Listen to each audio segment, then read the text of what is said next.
efa zatra loatra miaraka aminao aho tsy mety tsony raha voatsenao efa jamba loatra ny amin'ny fisinao aho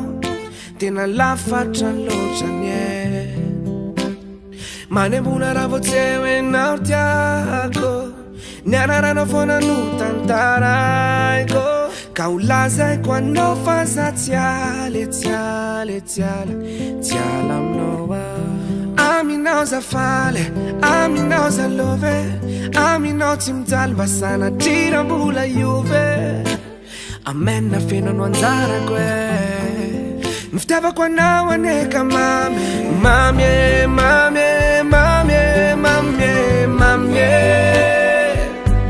ny fitiavako anao tsy olany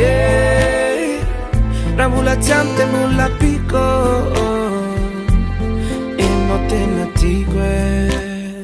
fa ohatrany tombo malane le tsika mifampitatana eny an-dalambe tsika roa saminankafidy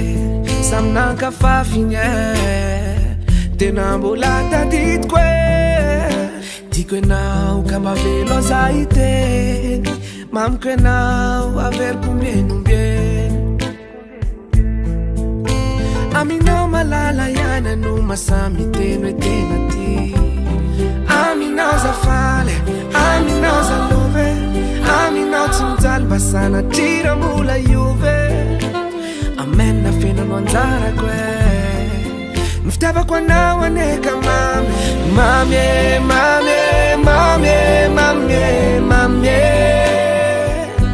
ny fitiavako anao tsy olany raha mbola tsy amy te mbola piko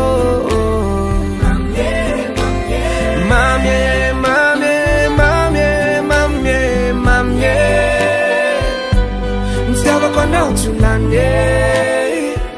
raha mbola tsy amy te mbola piko enao tena tiko tsy nisalasala rehefa nakanao vonanomboka de hitako enao azo atao ravaky ny tokantranoko mendrika an'io reninjanako miara-miainga de miara-tafita miara-miosine mino fenao mitsy le hitako tanaty nofoko miara-tonga amy tanjo ny rina tsika ezaka mafiara-iady amiko enao le hoe fakavady aminao za faly aminao za love aminao tsy mijaly mba sanadriram-bola iove amena fenano anjarako ny fitiavako anao aneka mamy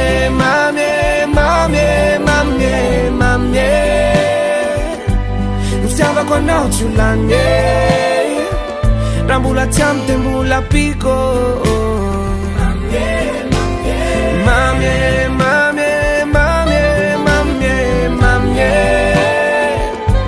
ny fitiavako anao tsy olany